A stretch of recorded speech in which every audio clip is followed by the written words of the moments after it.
G'day everyone, I'm your host Brian and welcome to another POLSIS podcast. And today we're talking about Trump, Clinton and the elections, oh my. With me today is Ryan Smith. Morning, Brian. And Shannon Zimmerman. Good morning, Brian.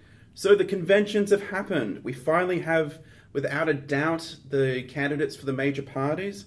In the Democrat corner is Hillary Clinton and the Republican corner is Donald J. Trump. This is not the outcome people were expecting, even maybe a year ago. So today's podcast will come to you in 4 parts. And part 1, the Donald.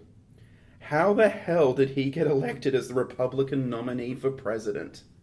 That is an excellent question, Brian. And I think it's actually surprised quite a lot of people, Republicans included, who were just not willing to accept the allure that Donald actually has for a large section of the American population. He's not technically a Republican. He wasn't a Republican until just recently. I think he's even saying he's going to run as an independent. And he's never had an elected office before. But what he does is he speaks to a certain amount of the population who don't necessarily even agree with his policies, but there's something about the fact that he says things quite plainly and simply and talks about getting results that speaks to folks who have had a series of politicians, particularly Republican politicians, who aim their rhetoric towards a much different population and tend to make a lot of promises that don't manifest on the ground. So even people that don't necessarily even like Donald Trump have chosen him because he just seems more legitimate in some ways. I'd agree largely with most of the things that Shannon just said. And the interesting thing here really, Brian, is that this is a question that the Republican Party itself is asking. The Republican Party really did not want Donald Trump as their candidate for the general election. They think he's quite compromised in a number of significant respects, which I'm sure we'll get into later in the podcast. But the question you pose essentially is how did this happen? And I'd like to build on a couple of things that Shannon said there. Which is that there is a significant and growing portion of the American population for whom liberal internationalism and the open liberal economic order around which the United States has built its economy that has failed a significant portion of America. These are people in industries in which America is becoming less and less globally competitive. Manufacturing is a perfect example. So while the United States continues to make strides in several areas, its automotive industry has miraculously and quite considerably recovered, for example, after the global financial crisis of 2007 and 8. But nonetheless, there is a group of people in American society who are doing it really, really tough, socially and demographically and economically at the moment. And Shannon is absolutely right to say it's not necessarily the fact that Donald Trump speaks to these people in terms of the content of his message or what he's saying, but it's the anger, and it's the sense of anger, I think, that he projects that people from that class of person in America are really plugging into, and that's the reason that they're supporting him. Yeah, that's a very good point. And there's actually a very good book where a person who's from the Appalachians, J.D. Vance, wrote called Hillbilly Elegy, where he talks about exactly that. It's these people from these mostly economically depressed, socioeconomically depressed areas that are rallying around Donald Trump for reasons that aren't actually politically or political party based at all. And I think this is probably a good segue into our next question, because this, I think, comes down to Donald Trump as sort of a person, as a candidate. Is he putting on a good Golda Cup impression, or is Trump for real? Is he drinking the Kool-Aid? I think we are seeing the authentic Trump, and as much is evident from his previous appearances in media, most prominently on The Apprentice, his television show that's run on American TV for more than a decade now, but also as Trump's, and I hesitate to say this word, but as Trump's candidacy has become more serious, there's been lots of excellent long-form journalism from a variety of news sources, the mainstream ones, but also, places like The Atlantic, New Yorker, Slate, Vanity Fair, that have done a really good job of illustrating the fact that this is, the way that Trump presents in the context of this campaign is quite core to who he is as a person. Despite the wealth that he inherited from his father and his family, he considers himself a self-made man. He's often been described as narcissistic in terms of how we would psychologically define that. He considers his monetary wealth and his success and his capacity to impose his will and his beliefs on other people as quite central parts of his personality and his identity. So I think that the sort of arguments that we're seeing a game face or a mask that Donald Trump is putting on for the particular context in which he's presenting himself is actually quite mistaken. Yeah, no, I think with Donald Trump, what you see is what you get. Although I do think that his staffers, as they are, the people around him, are very much trying to sort of wall off some of the more incendiary aspects of his personalities, and even particular the personalities of the environments that he's creating around him. There have been lots of, hidden videos and things like that taken at Trump rallies that show really rather disturbing atmospheres, which are very racist and homophobic and misogynistic, that depict a lot of violence and are quite disconcerting. You're seeing a political process that's actually no longer really a political process. It's sort of a mob frenzy. And I think, again, that's a result of this sort of true aspect of Donald Trump, where he's not interested per se in politics. He's much more interested in power and persuasion, which is what a businessman does. And we have to remember that Donald Trump is a businessman. He has no political record at all. And so he's using the tools that are in his toolbox for this election, and it's working.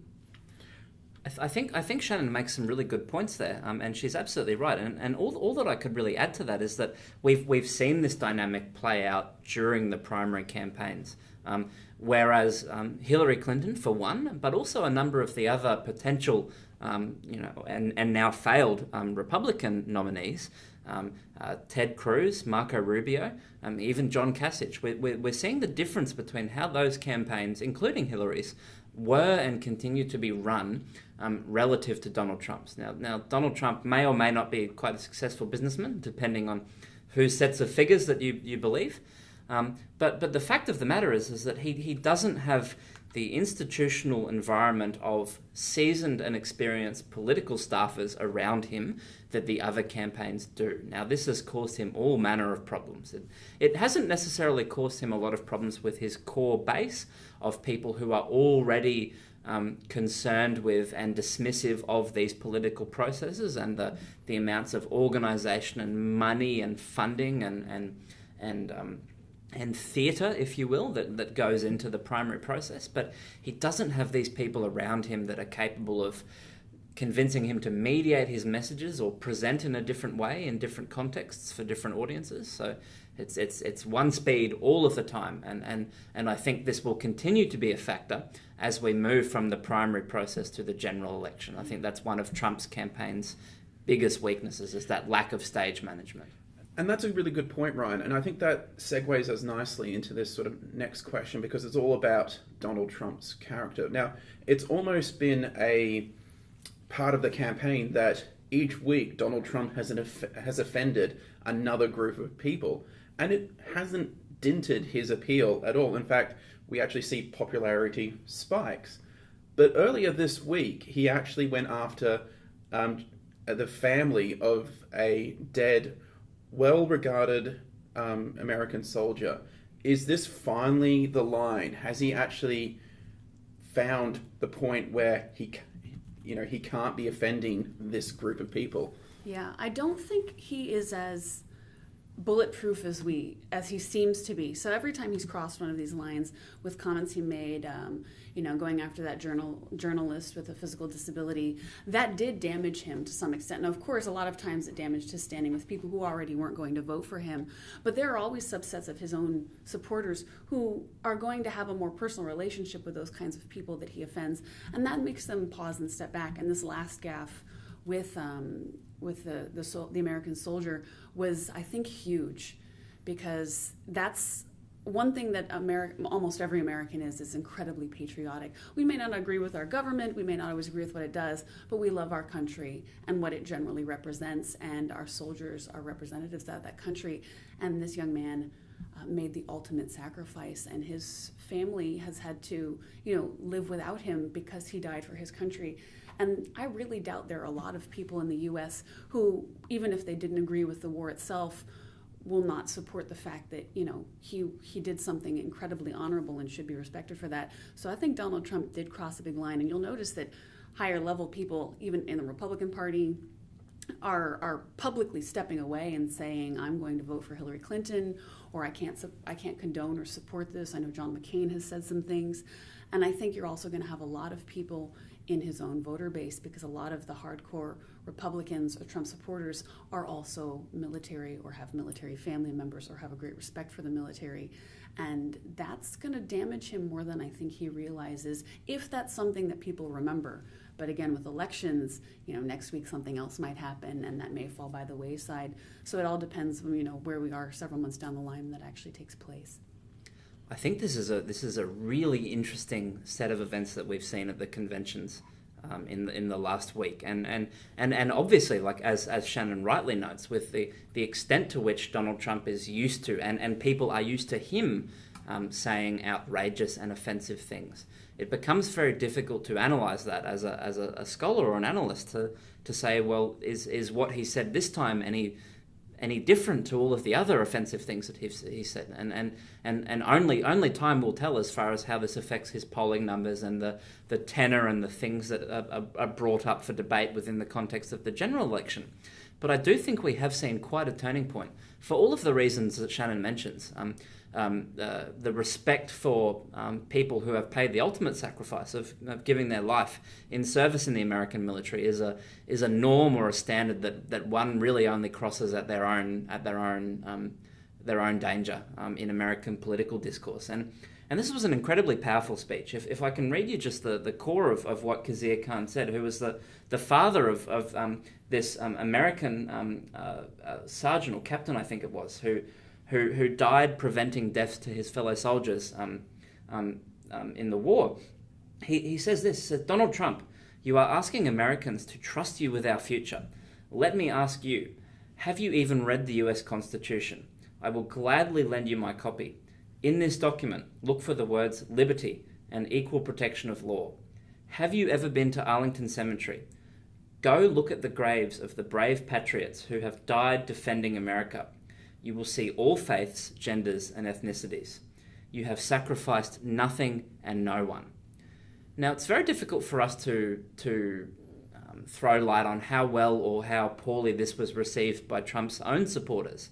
But I do firmly believe that potentially this has crossed a boundary in terms of Trump's criticism that will be very, very, very difficult to wind back from. And we've seen some of the consequences of that. Trump's vice presidential running campaign, Mike Pence, has had a very, very difficult time coming out and distancing himself.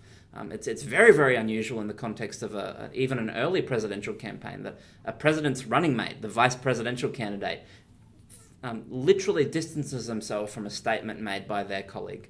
Like Shannon was saying, we've seen John McCain come out and quite forcefully, although he hasn't withdrawn his endorsement, but quite forcefully criticising Donald Trump for these statements. So I think we have potentially reached a turning point in terms of who Donald Trump can offend blithely without any sort of political consequences for his own campaign. Especially since Hillary Clinton's running mate, Tim Kaine, has a son who is serving honorably in the Marines, and that also became an issue because he was wearing a pin in support of his son, and several members of the GOP party thought it was the Honduran flag and were angry about it, not even realizing what it represented, showing a sort of a lack of awareness about that military culture. Because a lot of these people, high-level Republicans, may not actually be that familiar with the military because they tend to come from different socioeconomic and cultural strata.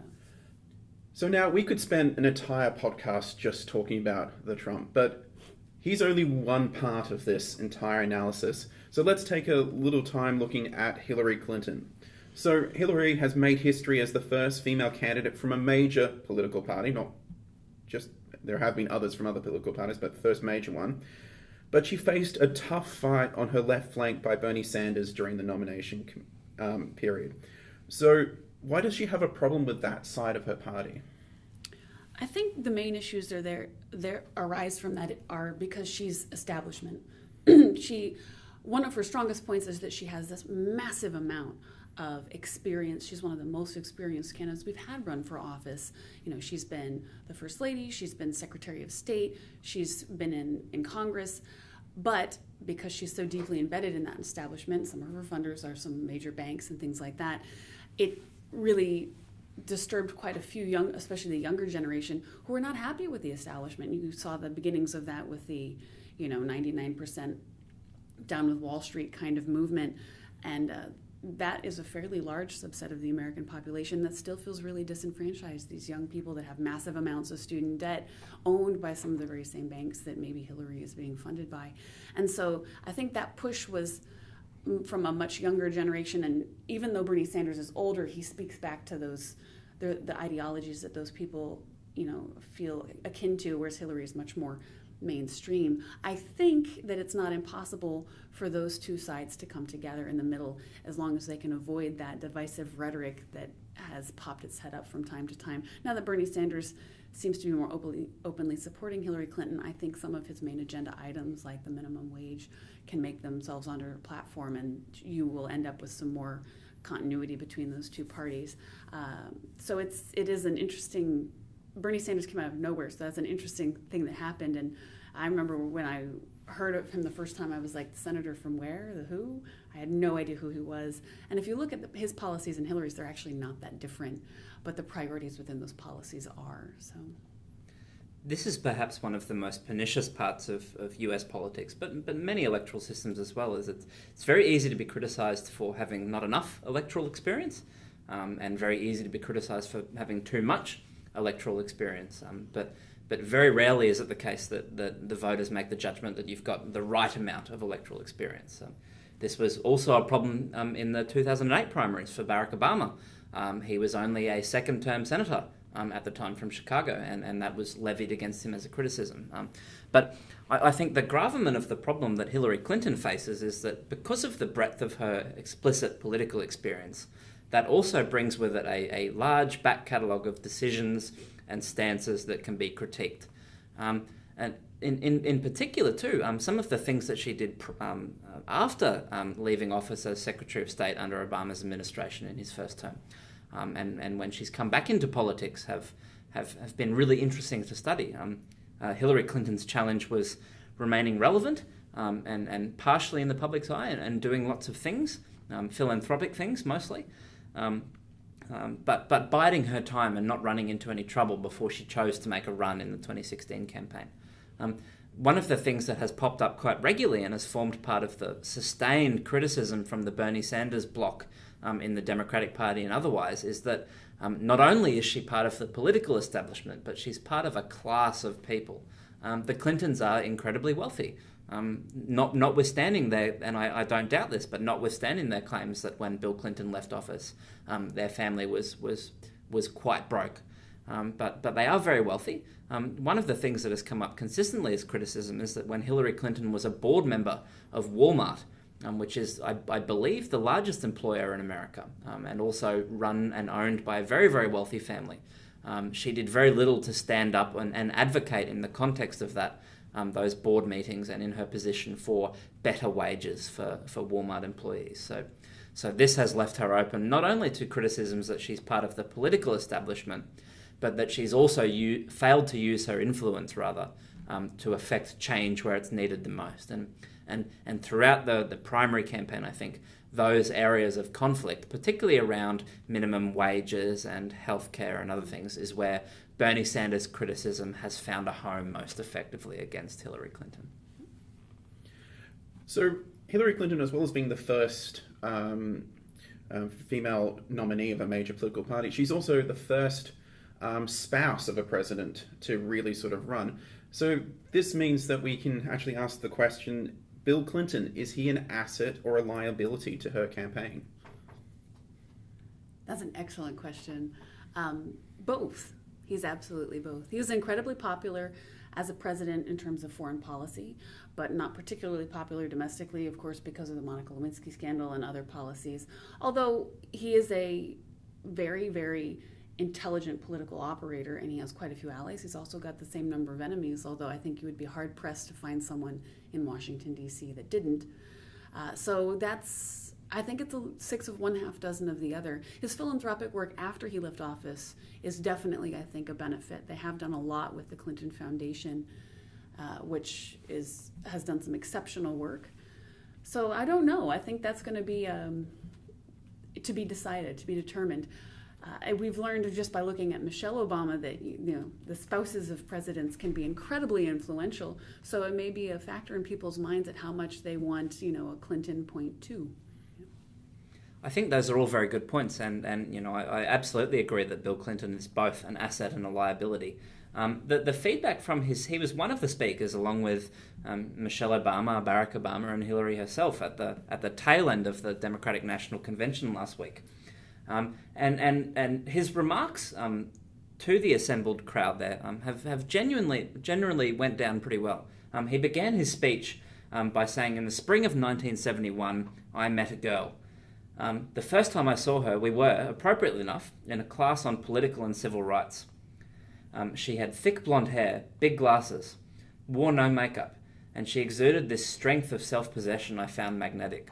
So and Clinton's speech at the Democratic National Convention continued along this vein.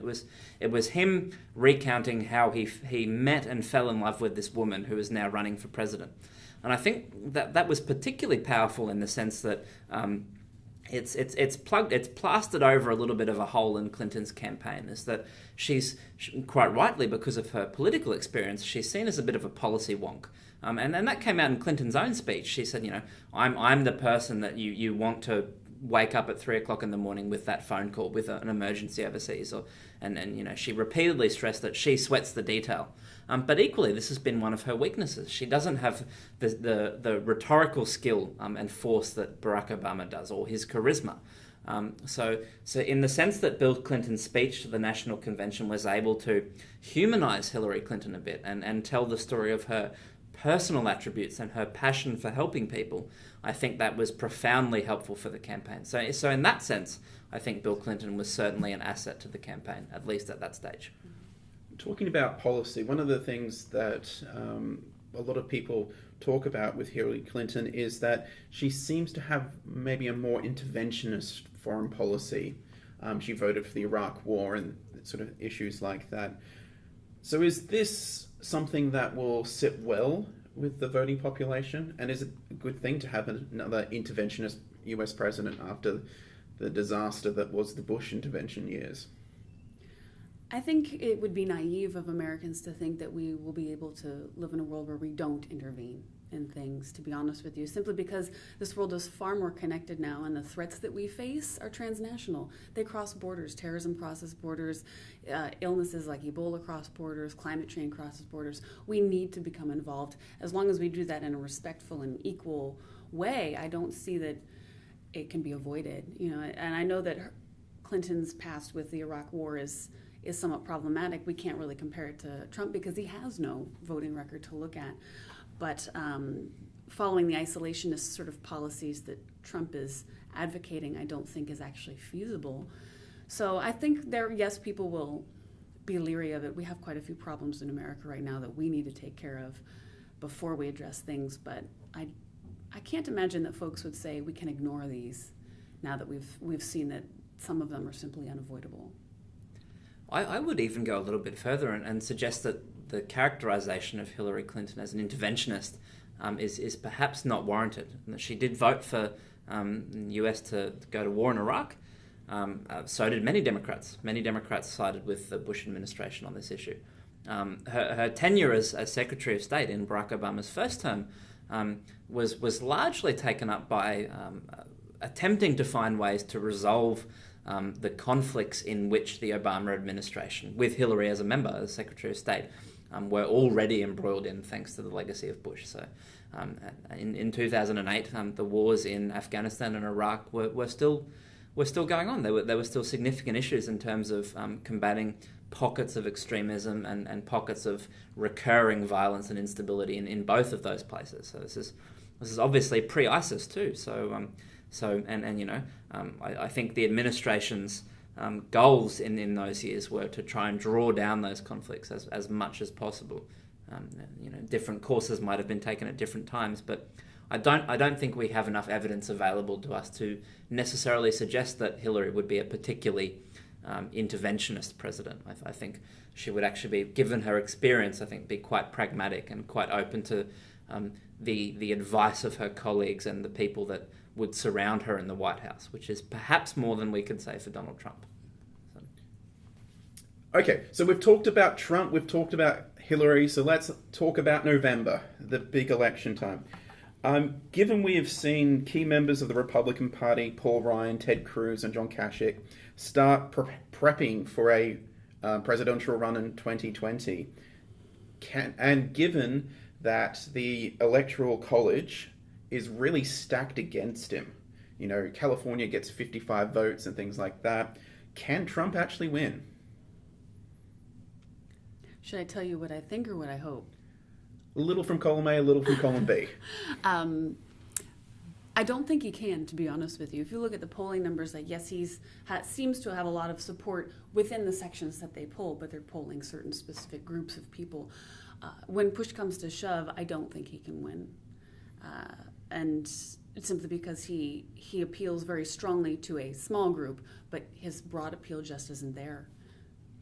Although in terms of that, we also have to take account of the dissatisfaction ratings with Hillary Clinton and people that might be convinced to not turn out and vote at all.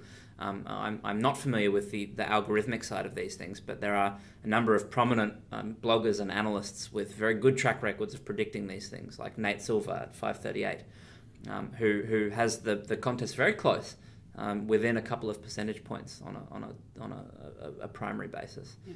For each of the candidates. So I think I agree completely that Trump needs to capture some demographics that he's not presently capturing, but whether or not he can do that or not is an interesting question.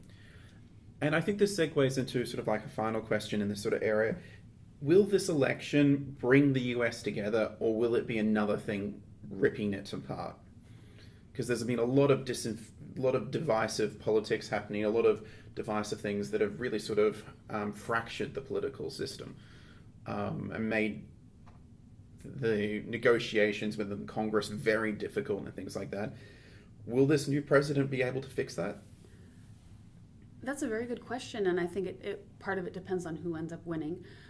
It has been both a good and a bad thing, I think, because the American system is essentially a two-party system with the Republicans and the Democrats. And the Democrats experienced a split that I don't think they were anticipating. But in the end, I think it will end up helping them have a broader platform for more constituents, because it was becoming rather divided even within the party. I'm not sure if the Republican Party is going to recover from this or what way it will recover in. But it has caused a lot of soul searching from high-level party leadership. So I think it will involve some kind of change. I don't know what that will manifest as, but I don't necessarily think it's a bad thing, because as we know, for the last several years, our Congress has been incredibly slow to get things done because things have been so divisive. I'm not sure if this election is going to make that worse or make it better, but I think we are seeing some really strong examples of people reaching across the lines because they've realized just how polarized and how unhelpful that is, that the Congress has become, and the very political atmosphere that the U.S. has got right now. I agree completely with Shannon here. I think that despite its seriousness, the way that the Democrat Party has mediated and resolved the dispute between Bernie Sanders and Hillary Clinton and their respective support bases is qualitatively and functionally quite different to the way that the Republican Party has gone about mediating that dispute. Essentially, none of the senior leadership in the Republican Party wanted Donald Trump as their candidate. His candidature has resolved none of the internal disputes of the Republican Party. It leaves them even more concerned about how particularly important people like Paul Ryan will perform in upcoming House and Senate elections. The Republicans are quite concerned about losing their majorities in those houses. So I think the Democratic Party, no matter what happens, emerges more cohesively and more together than the Republican Party does out of this. Okay. So we put out a call for question on the tweets and the Facebooks, and we've got a couple of questions, and I think we have time to answer maybe 4 quickly. So let's have a look. Now, and I think this works quite well from the point you were talking about, Shannon. Travis asks, is there any political will for significant voting reform to give voters a real chance to vote for a third party or independent candidates? and not feel like they have wasted their vote. Because as you mentioned, America, much more than probably other political systems, is a very predominant two-party system. That's very true. And within our system, we have the Electoral College. We also have delegates and superdelegates. There's always been talk about reforming the Electoral College. I don't think that's gained much traction. But the whole issue of delegates and superdelegates, so there's a certain number of delegates attached to each state, but there are also these superdelegates who happen to be, former governors and people with certain positions of power. And the issue is that the delegates from the states and the superdelegates aren't necessarily throwing their vote in with what the majority of their population in that state wants them to, or the superdelegates actually really don't have much of an allegiance. And there's been a significant pushback against the existence of this type of system because it is showing a disconnect between what the people want and the way these delegates are voting, particularly in the case of Bernie Sanders. And I know within the Democratic Party in particular, there is much more of a push to look at this to either remove superdelegates or reduce their power or somehow ensure that some delegates must vote according to the way that their state goes. And this includes a backer would be Tim Kaine, who's the vice presidential nominee with Hillary Clinton. So I think negotiations will start. Big important members like the Congressional Black Caucuses don't support this move. So it's the start of a conversation that may lead to voting reform. I'm not sure it's going to happen in the near future, but it's asking some very important questions. Okay. Andrew asked, in regards to US-Russian relations, who will restore their relationship the best? Because at the moment, it's frosty to say the least. Andrew asks a really interesting question, Brian, and I'm going to take some liberty in answering this because I think the answer depends entirely on what you define as restoring the relationship. Would America and Russia have a less frosty relationship under the presidential leadership of Donald Trump? Absolutely. There are clear affinities between Putin and Trump. Trump has expressed his admiration for Putin's strength and his leadership style. But I fundamentally and strongly believe that wouldn't constitute a restoration or an improvement in the relationship. That would actually make the relationship worse. If the relationship between Russia and America is to improve, I think it can really only be done under Hillary Clinton as president. And that would require the relationship to improve along lines that don't sacrifice America's core strategic interests or its ideological interests in maintaining an open and democratic international system with states that respect the sovereignty of others. So I can't conceive of any scenario in which Trump as president would improve the relationship with Russia in a sense that was mutually beneficial for both countries. Okay. Callum asked, if Trump is elected, could he actually change US foreign policy to the extent that he alludes that he will? Will he be able to do that? Will he be constrained by Congress and the Senate? But if he does, what are the consequences? That's a very good question. So Trump has made some fairly strong assertions as to what he would do, including building a wall between the United States and Mexico, the potential for using nuclear weapons. And to a large extent, the things he proposes are actually impossible for the president to do. There's a limit on the executive powers. He'd be constrained by many things, including not just the powers of his office, but a lot of these propositions would have to go through both levels of Congress, and some of them are actually just outright illegal and are violations of human rights. So I think a lot of what he proposes is purely for rhetoric and in an effort to get people's attention, but would not actually happen. He does also have, in regards to foreign policy, he has supported some problematic regimes like the crackdown in Turkey after the coup, of course his support for Putin. So he could have an impact that way in regards to non-material relationships, but I think he's going to find, if he does become president, that being president's a lot more restrictive than he realizes. We always have these big ideas like Obama's going to come in and change the world, and of course that doesn't happen because there's so many constraints on what a president can do. And so I think he's going to find that he can't do a lot what he promises. And if you actually look at his rhetoric when it comes to foreign policy, he says big things, but then he almost always diverts it back towards domestic issues. So he might say, oh yeah, well, we'll keep the immigrants out so we can focus on the issues that we have at home. So my guess is that he would be more focused domestically to begin with. Okay, and our last question comes from Michael. What do you predict in regards to the rise or fall in voter turnout as a whole and in certain demographics? Are we going to see a lot of change in this upcoming election, or are we going to see the consistent sort of low, couldn't be bothered sort of turnout? Michael asks another really interesting question, Brian, and it's one that's very, very difficult to answer for a couple of reasons. Firstly, it's because there's competing and dueling analyses of whether voter turnout as a whole or in particular demographics will rise or fall. As most people would know, voting in the American presidential elections is not compulsory in the way that it is in Australia for parliamentary elections. So the key challenge for candidates a lot of the time is convincing and getting those groups out that are most likely to support them in terms of demographics to get out and vote. Now, so the best way that I can answer this question, I suppose, is to look at some of the demographics that are important. Middle America is incredibly important for Trump. He needs white, low and middle class working families to come out and vote for him. Conversely, some of the key demographic groups that he has problems with are people of strong religious backgrounds, particularly Islamic people.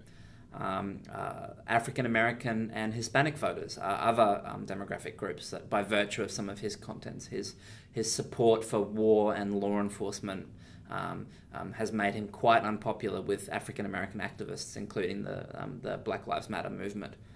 Equally, all of the comments that he's made about building walls between Mexico and about the social role of immigrants in the United States of America has made him incredibly unpopular with Hispanic and African American voters. So I think those are some huge problems for him. Conversely, for Hillary, Hillary needs to get a good cross-section of the population to ensure that she does well in the election. Interestingly enough, her vice presidential running mate actually learnt to speak Spanish when he was a missionary in Latin America for a couple of years. So he's not a Hispanic man, obviously, but he has some connection to Hispanic voters. So whether or not that is a boon, the Hispanic vote demographically is a rising proportion of the vote in America. And it was something that Barack Obama and Hillary Clinton in 2008 were very, very keen to court. So I think that demographic vote in particular will be quite determinative and important in the general election. Okay, we could talk till the cows come home, and I think we will be returning to this election as it goes on, because it's already fascinating and it's only just barely started. So it's going to be an interesting couple of months to November. So I'd like to first thank you to the speakers, Ryan and Shannon, for coming along. I'd like to thank the people who brought in questions. And till we do our next podcast, which will be on R2P, I'll see you then. That having been said, the South China Sea dispute is important as much because of the perception of it as being a key flashpoint between the United States and China.